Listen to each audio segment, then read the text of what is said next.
What is up, guys? It's your boy Rick Kakis, and today we have got to talk about the Bungie situation because it's absolutely crazy. So, over the last weekend, multiple different news stories broke involving Bungie, and you may have heard of some of these, but probably not all of them. So, what the heck is going on? Well, let's get started. The first thing that happened, and we're kind of going to examine this chronologically, is that Bungie is getting sued for $200 million. This is coming from Chris Barrett, as you can see, seeking $200 million in damages in a lawsuit filed against Bungie and Sony, and he wants to be reinstated as the franchise game director at Bungie. So, what the heck is going on here? Well, Chris Barrett used to be the game director of Marathon, Bungie's next big upcoming game, until he was fired amidst a slew of misconduct allegations. Specifically, it's said that 8 female employees have accused Barrett of making them feel uncomfortable and of behaving inappropriately towards them. So, this was a big story a few months ago. I believe I did cover it on this channel, and we just kind of talked about these misconduct allegations, and he was replaced with the current Marathon director, who was an ex-Riot, like, higher up, and Marathon has, I believe, also kind of taken a somewhat of a different direction in terms of development and focus after that big shakeup. Well, Chris Barrett kind of comes back out of the woodworks after these allegations and releases this statement specifically. So this is on his personal Twitter account, saying that, well, basically, they're unfounded attacks on my reputation and innuendo about what happened behind the scenes to cause me to be fired after 25 years of loyal service. So kind of saying, first of all, I did not behave with this misconduct, and also because of how I was fired and all of the allegations, my name was dragged through the mud. Now, specifically, again, they also cite the fact that he was going to be paid around $50 million, and because he was fired, Bungie gets to avoid doing so. Now, why is that? Is this guy just being paid an outrageous amount? Well, you could make that argument, but more specifically, I believe that these are like stocks. The guy's been at the company for 25 years, like he says, and he has a lot of Bungie stock. When Sony purchased that Bungie stock, it ballooned in value, but because he was fired suddenly, Bungie gets to avoid paying him out those stock options, right? So it dives even more into absurdity when we take a look at the actual legal document that was submitted as part of this lawsuit. So they say Barrett is not a frat boy type. While he certainly told the occasional joke and went out for beers with coworkers, he went about his business creating art and worlds and building video games. However, the allegations in the IGN article were not shocking to him. The culture that Barrett observed upon joining Bungie was alive and well, including from senior managers and executives. For example, the behavior that was known at Bungie included. So basically, he's referring to this IGN article that came out a while back. Again, we covered it on this channel months and months ago, talking about the inappropriate culture at Bungie, right? Like, even though Bungie puts out a facade of being very progressive, at the actual studio, apparently they're having a lot of problems with this kind of stuff. And again, this is essentially what the IGN article was saying summarized. So here are some of the examples he gives in this lawsuit. So, a very senior Bungie executive texted Barrett and others sexually suggestive materials, including lewd photographs, texts about his sex life. Some senior Bungie executives frequently showed up for work drunk, attending several group meetings while clearly intoxicated. And while intoxicated, decided Iron Banner should be 2 weeks. No, I shouldn't joke about this.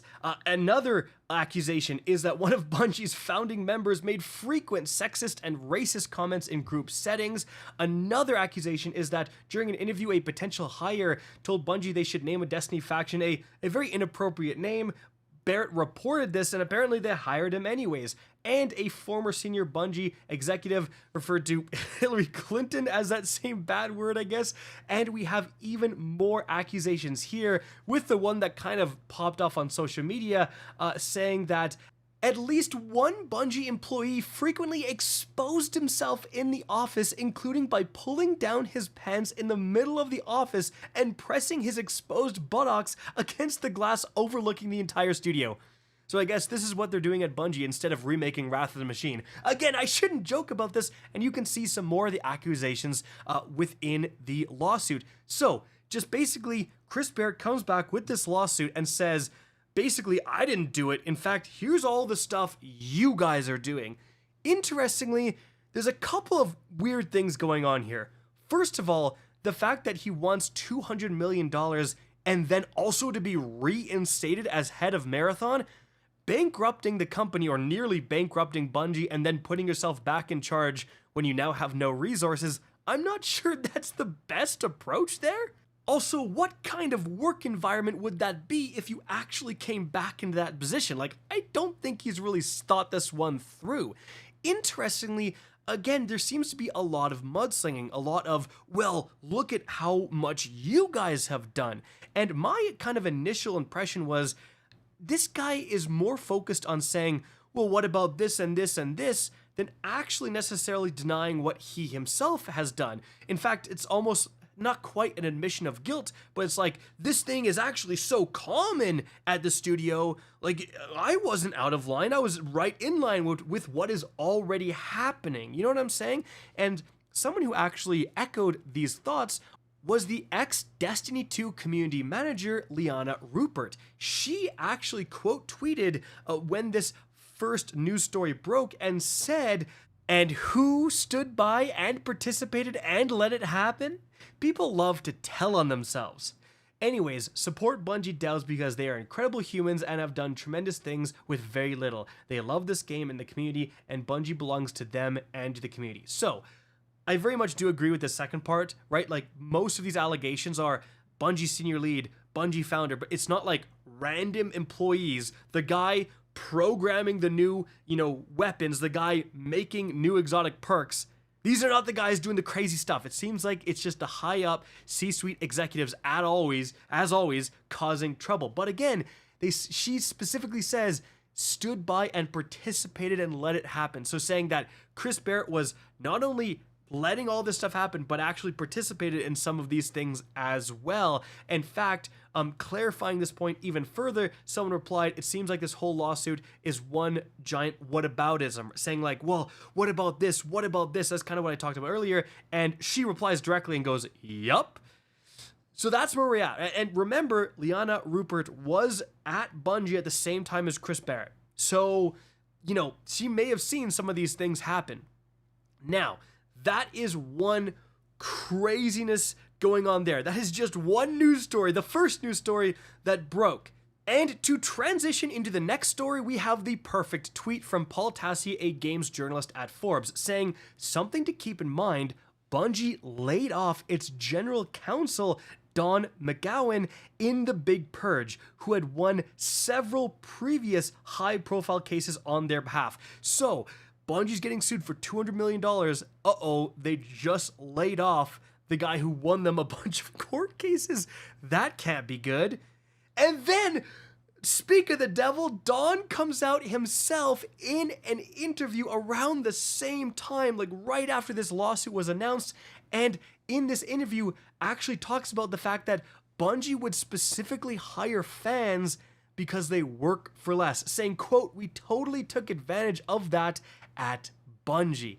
And this caused another uproar. So you already have this lawsuit. Right after that, the, again, ex-general counsel comes out and said, yeah, we're actually hiring people for much less than we arguably should be paying them because they're massive Destiny fans. And to be realistic here, a lot of companies do this. Right? And I'm not even defending this. I'm just saying this is a common practice, especially within the video games industry, the entertainment industry. People will work for a lot less because they're fans of a franchise, an IP, a company, etc. And, it's just unfortunate because you're hiring fans because you're getting a big discount by not paying them as much. But then that means that people with outside perspectives, people who are not fans, people that could maybe contribute new ideas to the franchise, they're not even maybe applying for the jobs because the pay is so low. And so again, Bungie got massively criticized for this one here. So not going well. And then after that, another report was put out that Bungie's workforce has reportedly shrunk by over 700 employees in less than a year. And again, this information is coming from that former chief legal officer, Don McGowan, revealing this, that they had around 1,600 employees before layoffs started, and now there's only about 850 staffers remaining. Now, 850 is still a very good number, and remember, a lot of these, not all of them, but a lot of the Bungie workforce before these layoffs was working on these like undetermined new different projects that went nowhere. There was, and we talked about this when the layoffs were first reported, there was not just like one game they were working on in the background.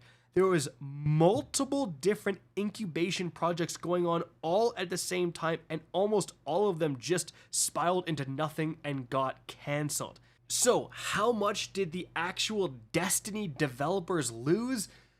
It's really hard to say, and they certainly did lose some. We've had several high-profile employees leaving the studio, and that is kind of what Paul Tassi says right here, saying one underreported aspect of this is that a lot of Bungie people are just leaving, not necessarily being laid off, and that is true. The game director, the previous game director before the Final Shape came out, Joe Blackburn, left the company like as Final Shape was coming out. We've had a lot of high-profile Bungie employees, specifically working with Destiny, just leaving. So overall, not a good situation. Like, absolutely not a good situation.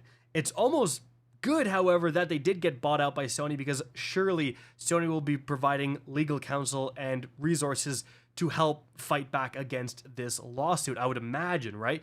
In any event, yeah, there's been a lot of memes about Sony buying Bungie, and then all of this stuff happens, and they're just going, oh my, like, what did we get ourselves into? What did we purchase here?